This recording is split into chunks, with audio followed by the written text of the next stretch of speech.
Boa noite, queridos. Seja convosco. Alegria de estar. Podem sentar, amados. Podem sentar. Gostaria de dizer obrigado a vocês por terem vindo, mas quero usar o termo Deus lhes pague, né? Que o Senhor possa estar pagando a você por esse tempo que você separou não para mim, mas separou para Deus. Eu sei que vocês vêm aqui porque gostam de ouvir a palavra. Nessa humilde igreja, você pode ouvir a palavra de Deus, mas eu sei que você veio por causa dele, né? Então Deus abençoe a tua vida. Abram o Evangelho de Lucas, capítulo 13. Sentadinhos mesmo. Capítulo 13, versículo 10. E ensinava no sábado, numa das sinagogas. E eis que estava ali uma mulher que tinha um espírito de enfermidade, havia já 18 anos, e andava curvada, e não podia de modo algum endireitar-se. E vendo a Jesus, chamou a si e disse-lhe: mulher, estás livre da tua enfermidade. E pôs as mãos sobre ela, e logo se endireitou e glorificava a Deus. E tomando a palavra, o príncipe da sinagoga, indignado porque Jesus curava no sábado, disse à multidão: 6 dias há em que é mister trabalhar. Nesses, pois, vinde para serdes curado, e não no dia de sábado. Respondeu-lhe, porém, o Senhor e disse: hipócrita, no sábado não desprende da manjedoura cada um de vós o seu boi ou jumento, e não o leva a beber? E não convinha soltar desta prisão, no dia de sábado, esta filha de Abraão, a qual 18 anos Satanás tinha presa? E dizendo ele isto, todos os seus adversários ficaram envergonhados, e todo o povo se alegrava por todas as coisas gloriosas que eram feitas por ele. Que o Espírito de Deus digne-se abençoar a leitura da sua santa palavra, e nos dê um recado santo para as nossas vidas. Digam amém? Amém. Jesus está naquela cidade, naquele lugar, e ele resolve ir à sinagoga, à igreja. E era um sábado comum, não havia nada de especial naquele dia. E ele entrou na sinagoga, como vocês entraram aqui hoje, estava num ambiente gostoso. Certamente naquela noite não estava ali, ou naquele dia não estava ali, somente os membros daquela sinagoga, mas certamente pela importância de Jesus, pela fama que Jesus tinha, eu acho que a sinagoga tinha enchido naquele dia. Muitas pessoas tinham ido, porque estava ali naquele dia, especialmente Jesus, e ele já tinha um certo conhecimento. Estava tudo bem, havia uma festa. Quem já foi a uma sinagoga sabe que o culto da sinagoga é muito parecido com o nosso. A leitura da palavra, existem louvores. Eles até são mais liberais que nós, eles comem durante o culto, sabe? Faz parte, é uma coisa muito bonita. E como nós somos, né, fruto de todo o Israel de Deus, a sinagoga é um lugar abençoado, onde nós podemos nos sentir muito bem, porque o Deus deles é o mesmo Deus nosso e temos a mesma direção. Está tudo bem. De repente o Senhor se dá ao lado de uma mulher encurvada. E ele então, desde o princípio, ele não olhava para a religião, para costumes, para legalidades. Ele fazia o bem. O amor que ele tinha é o mesmo amor de Deus. E Trindade de Deus, não perde a oportunidade de fazer a bênção, de realizar a bênção. E o texto então conta que ele olha para a mulher encurvada, uma mulher com espírito de enfermidade, dobrada há 18 anos. E você imagina o que é 18 anos de alguém encurvado, olhando para o chão, né? Que coisa terrível. O Senhor Jesus então vem e liberta aquela mulher, quando ele diz assim: estás livre. é típico de libertação.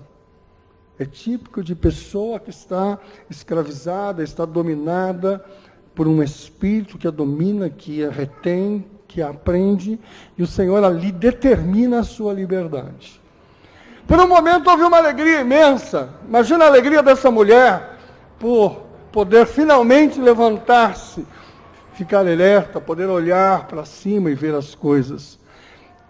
Foi tomado de uma alegria todo o povo que via aquilo, mas só por um pouco tempo. Logo de repente a confusão se forma no meio da sinagoga. Porque o príncipe da sinagoga, o principal da sinagoga, tomado pela sua religiosidade, tomado pelos seus costumes, fica irritado e começa a dizer assim: existem 6 dias para curar, e hoje não é dia de cura. E o próprio Senhor Jesus olha para ele e diz: hipócrita, os teus bois lá na tua casa, lá na tua fazenda, não precisam ser desamarrados para ir beber, e você não faz isso ao sábado? E por que essa mulher, filha de Abraão, não pode ser libertada para poder sair? A verdade é que a confusão está formada. Todas as vezes que você recebe uma libertação espiritual, no meio da glorificação, da alegria, da festa, sempre vem alguma coisa para tirar a alegria. No mundo espiritual é assim. Sabe, ele quer prender as pessoas, ele quer ter as pessoas sob domínio, e se possível, gostaria que elas não pudessem sair desse estágio. Essa é uma demonstração clara do que ocorre em nossa vida. Todas as vezes que você for libertado espiritualmente, em seguida a alegria que você tem, daquele momento de paz, aparece confusão. Porque ele cria isso exatamente para tirar a tua paz e, quem sabe, te fazer encurvar-se novamente. E aquilo foi naquela sinagoga, aquela que seria um grande culto, uma grande festa, se torna uma grande confusão e há toda uma discussão religiosa, legalista. Esquecendo da sinagoga um pouco e voltando para nós temos durante nossas vidas, muitas vezes, estado assim, escravos dessas má posturas, sofrendo. Nós temos buscado resposta na competência profissional, nós temos buscado resposta em atitudes sociais, nós temos buscado resposta de diversas formas humanas. Mas você olha, às vezes, você está encurvado, continua preso, continua bloqueado e continua olhando para o chão. Quando você olha para o chão, você não pode olhar para cima. E a palavra de Deus diz: vem de cima a bênção sobre a tua vida. Acontece que a vida, as lutas da vida nos põem para baixo. Sabe, todos nós podemos contar bênçãos, mas logo em seguida, vicissitudes da vida, dificuldades da vida, momentos difíceis nos põem para baixo. O que acontece é que todas as vezes que você olhar para baixo, Jesus tem que estar ao teu lado para estabelecer o novo livramento. Sabe, às vezes nós ficamos como aquela mulher, 18 anos, debaixo de um espírito de enfermidade. Existem homens e mulheres, pessoas, famílias, empresas que estão encurvadas há 20, 30, 40, 50 anos. Existem cidades que estão encurvadas. Existem países que estão encurvados. Só o Senhor pode fazer mover o milagre do levantamento da pessoa. Mas todas as vezes que você se levantar, no meio da alegria e da glorificação, sempre vem o espírito de confusão para tirar a tua alegria. Sempre vem.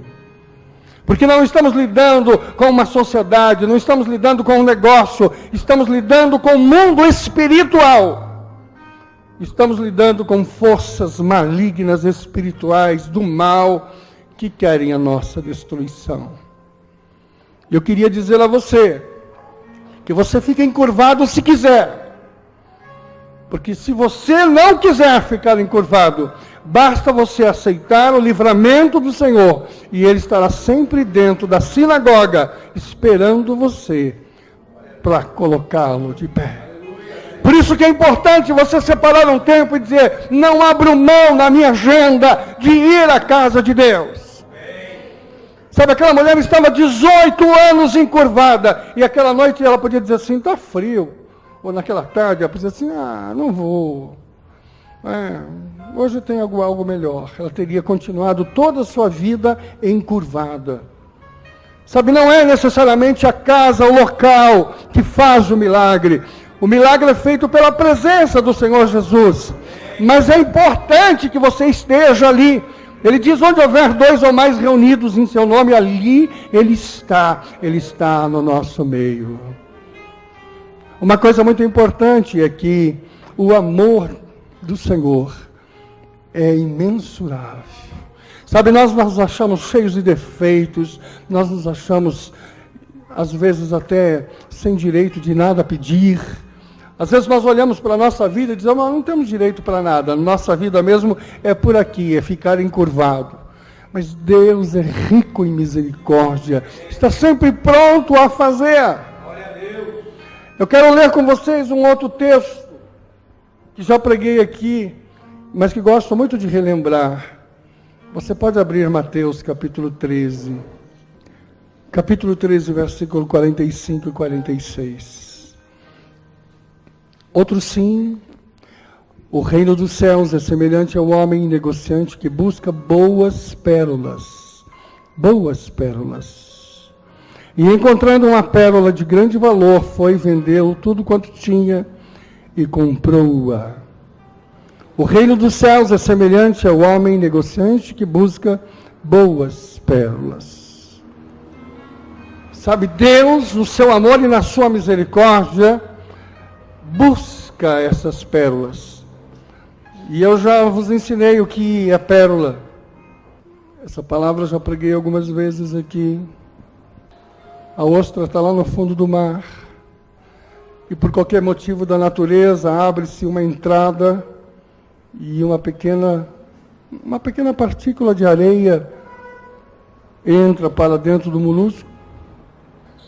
E toda a defesa daquele ser trabalha no sentido de repreender aquela invasão do pequeno grão de areia. A biologia explica que ela secreta um ácido exatamente para combater aquela invasão estranha. E dessa invasão, e dessa secreção, desse ácido, esse pequeno corpo estranho, ele vira um tumor, ele vira uma enfermidade. Ele fica ali, e normalmente aquele ser morrerá com aquele tumor. Aquele tumor é mortal. Eu gosto muito desse texto da palavra de Deus, que mostra mais ou menos o que nós somos. Acontece que vem um mergulhador profundo, porque a ostra fica em águas quentes e profundas. E vem lá um mergulhador lá de cima, e pega aquela ostra e traz. E quando ele abre,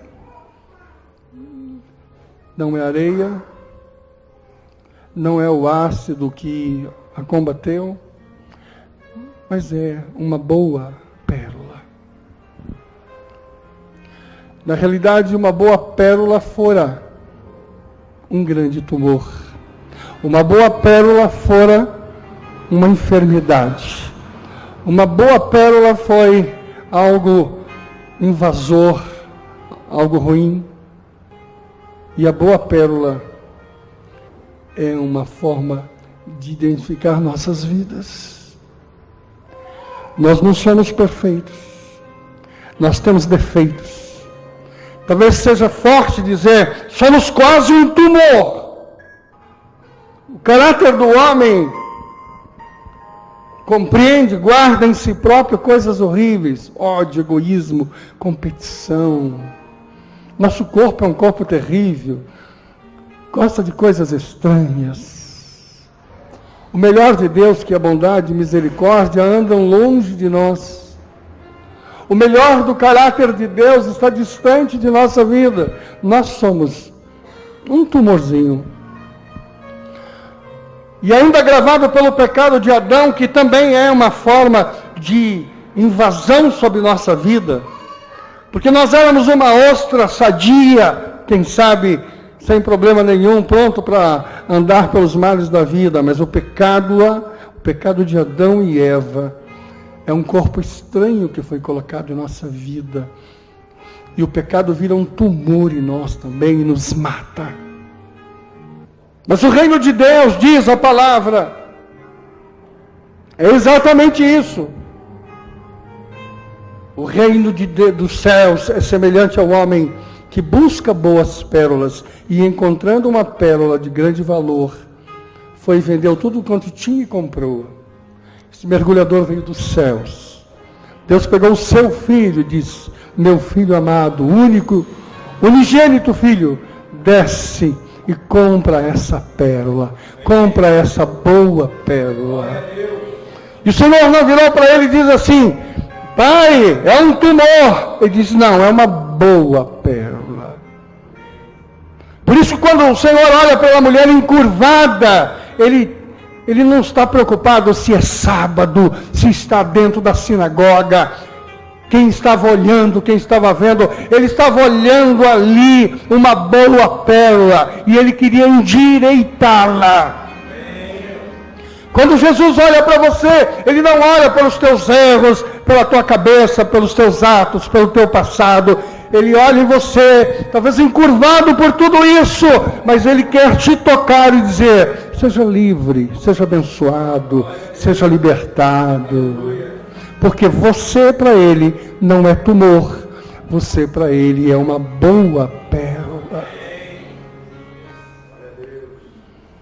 Nós nos achamos cheios de defeitos. Você se acha cheio de defeitos. Você se acha encurvado. Quantas vezes você está abatido, olhando para o chão? Quantos confrontos, quantos conflitos você tem tido na cabeça? Quantas decepções você tem vivido? O Senhor te tem como boa pérola. Boa pérola. Às vezes você se surpreende dentro da tua forma humana de ser. As tuas reações se surpreendem. As tuas atitudes às vezes te surpreendem. São próprias nossas. Ficamos indignados. Quando pressionados, perseguidos, bloqueados, nós ficamos indignados. E acaba aflorando, sabe, coisas, frutos que nós até estranhamos. Mas o Senhor nos ama. O Senhor olha com compreensão para a nossa vida, com misericórdia para a nossa vida. Deus tem olhado para você com misericórdia. Você tem sido com você mais severo do que Ele próprio. Você tem sido mais violento juiz sobre a tua vida do que Ele próprio. O Senhor é a bênção sobre você. Permita que o Senhor possa te colocar de pé. O Senhor não tem alegria em você encurvado. Sabe? Deixa de olhar para os outros, olhe para você e permita a correção da sua vida. Eu conheço uma história interessante, gosto de contar a história. Um casal no sobrado, atrás da janela do vidro, olha a vizinha colocando a roupa no varal. E a mulher diz para o marido: olha, marido, a vizinha não sabe lavar roupa. Ela põe roupa suja no varal. Que coisa. Pensou que lavou e não lavou. Está amarela, está encardida. Aí o marido disse: por que você não ensina ela a lavar roupa? Um dia vai lá e fala assim: olha, hoje eu vou ensinar você a lavar roupa. Porque daí você vai botar uma roupa branquinha. No dia seguinte está lá o casalzinho, principalmente o casal aposentado, fica lá os dois lá, sem o que fazer, olhando, atrás da janela. Diz: marido, A vizinha continua sem saber lavar roupa. Olha, a roupa está marrom. E ela está pendurando no varal. E ele vira para a mulher e diz: mulher, qualquer dia desse você vai à casa dela e, sob pretexto de alguma coisa, ensina ela a lavar a roupa. Ela vai aprender e a roupa vai ser colocada no varal branquinha. Passado uma semana, estão eles lá atrás da janela e se surpreenderam. Quando olham para fora, a vizinha está colocando a roupa branquinha, bonitinha no varal. E diz: olha que beleza, a vizinha aprendeu a lavar a roupa. Aí o marido falou: não, filha, ela não aprendeu a lavar roupa. É que hoje de manhã eu lavei o vidro da nossa janela.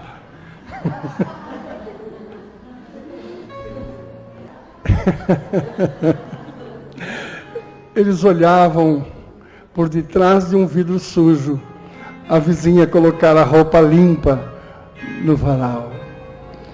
Sabe, nós às vezes nos equivocamos a respeito de nós mesmos. Pensamos que o vizinho tem que lavar a roupa, mas nós é que precisamos cuidar melhor. Deus ama você. Diga assim: o Senhor me ama. E Ele quer que você use roupas brancas, abençoadas. O Senhor não quer te ver mais assim encurvado. A tua empresa não ficará encurvada, a tua família não ficará encurvada, você não ficará encurvado, os céus não ficarão encurvados. Em nome do Senhor Jesus. A bênção de Deus sobre a tua vida é para te manter em pé, ereto, olhando para cima. Tira do teu coração todo abatimento, todo sentido de derrota. Sabe, você está olhando para baixo, assim, começa a olhar, diga: oh Deus. Olha para cima e levanta as mãos para os céus e diz: oh Deus, bendita é a tua presença, que gostoso, Senhor.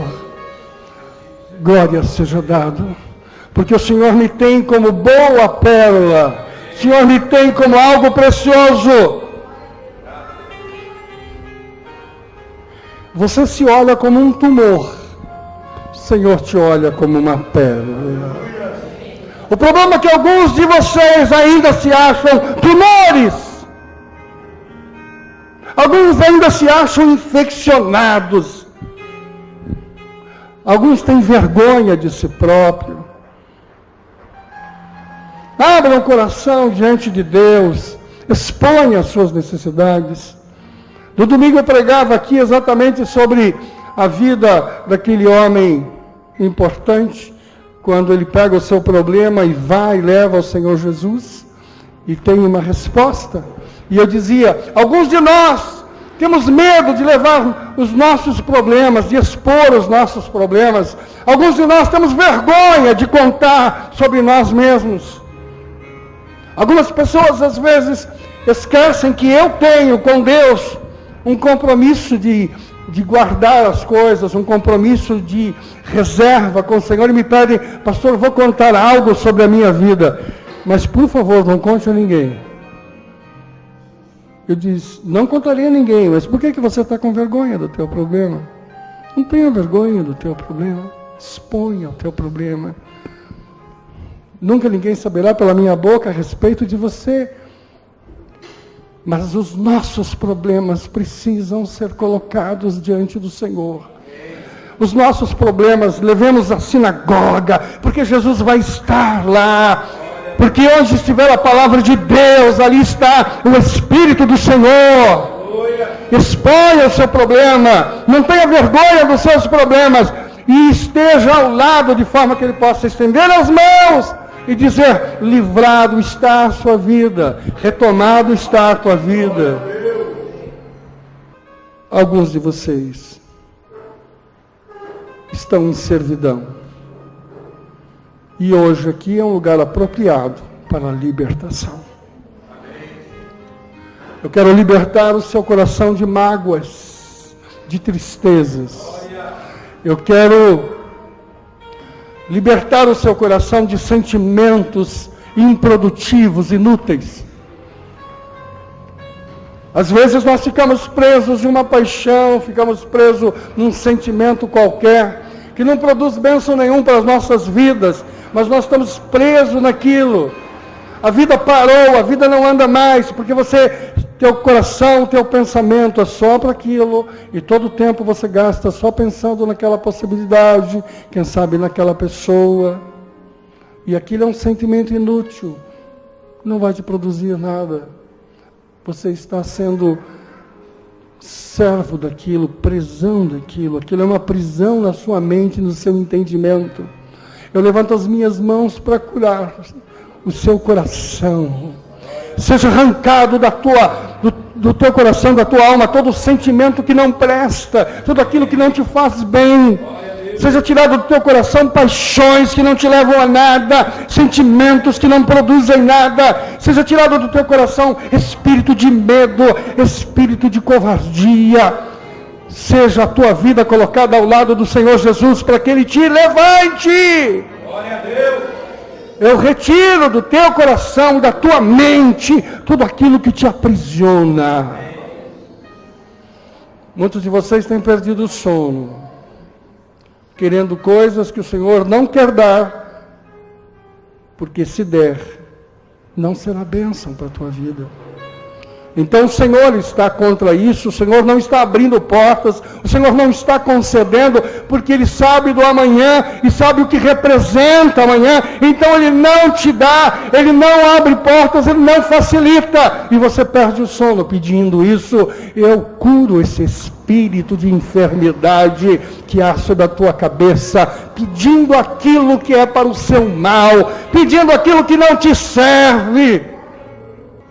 Peça, Deus te dá. E quando não chegar, diga: agradeço, Deus, porque não me deste. Porque se o Senhor não deu, é porque não prestava. Você é para o Senhor uma pérola especial, uma grande bênção. Ele vai te dar o melhor. O diabo quer empurrar você, ele quer abaixar mais você, ele quer colocar o teu olhar mais para baixo. O diabo vive da tua amargura, o diabo vive da tua tristeza, o diabo vive da tua decepção, ele se alimenta disso, ele precisa que você continue assim. Por isso a alegria não flui, por isso você não sente a felicidade, por isso você não consegue largar. Porque o diabo quer você dessa forma. Mas Deus não. Deus quer levantar você. Sabe, você erguido, você em pé, olhando para cima, feliz, caminhando. Sabe, as coisas abençoadas chegam, as ruins são afastadas. O Senhor te levanta nesta noite de quarta-feira. Que dia que é hoje? 16 de julho do ano de 2003, nós estávamos aqui reunidos quando Deus te levantou. Glória a Deus! Ô glória! Espírito de Deus, ministra sobre nós, Senhor, a tua unção, o teu poder, a tua graça. Dá-nos, Senhor, a força do teu poder, Pai.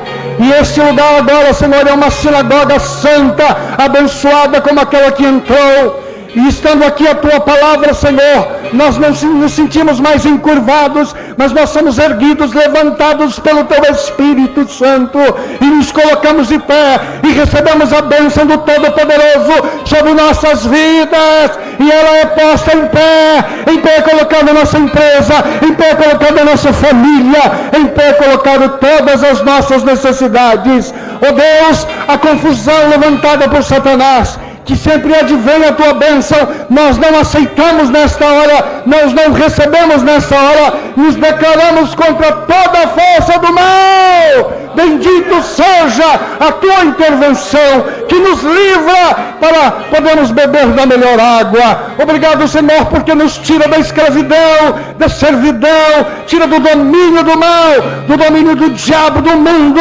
do domínio da nossa mente, quando ela caminha, Senhor, por processos malignos, e nós somos libertados, e libertados vem a paz, e a paz está sobre nós, e a tua graça é abundante em nossa vida. Oh Deus, dá-nos a tua paz. Bendito é o que vem em nome do Senhor. Obrigado, Senhor, que de tumores transformamos em pérolas, de doença nos transformamos em joia. Obrigado, Deus, por ter mandado um mergulhador dos altos céus até o profundo dos infernos e nos trouxe, pela morte da cruz, nos trouxe vida, nos trouxe para a vida. Obrigado, Deus, por esse sacrifício santo que nos trouxe a paz. Bendito seja o Senhor. Eu estou em paz. Então eu digo para você assim: paz seja convosco. Você está em paz agora? Porque senão a paz volta para mim. Mas eu não quero que ela volte, eu tenho a minha já. Não é? Eu vos dou a paz. Paz seja convosco. A paz seja abundante no teu coração. Porque não tem aquela paz pequenininha, só um pedacinho. Ela é uma paz que ocupa todas as coisas. Você tem tido lutas, dificuldades, mas o Senhor, nesta hora, enche vossa vida de paz. Em nome do Pai, do Filho e do Espírito Santo, é ministrado sobre este rebanho a unção de poder, em nome de Jesus. Sobre todos que aqui estão, repouse essa paz, repouse esse Espírito sobre todas as vidas aqui. Em nome de Jesus. Em nome de Jesus. Em nome de Jesus. Amém. Glória a Deus. Paz no teu quarto lá. Em vez de pesadelos, você passa a ter sonhos. Em vez de preocupações, você passa a ser revelações de Deus. Essa noite Deus vai cochichar no seu ouvido aquilo que você precisa saber. Existem coisas que você está pedindo a Deus, Deus vai cochichar no ouvido. E vai dizer assim: faça assim. Você vai tomar decisões essa noite. Essa noite você vai tomar decisões. Não sai correndo para a geladeira não, viu? Nem saia correndo para o leite condensado. Senta na cama e diga: fala, Deus, o que eu faço? Né? E se ele pegar a tua testa assim, levantar um pouquinho, é porque ele está colocando, né, endireitando. Às vezes eu fico pedindo assim: Deus, endireita aqui um pouquinho para ver se eu fico menos torto, né? E Deus tem me mantido assim, abençoado, em pé. A tua empresa estava encurvada essa semana. Essa semana agora ela vai estar ereta. Né? A conta estava vermelha lá. Né? Ela vai endireitar novamente. Deus vai abençoar a tua prosperidade. Senta em paz nisso? Amém.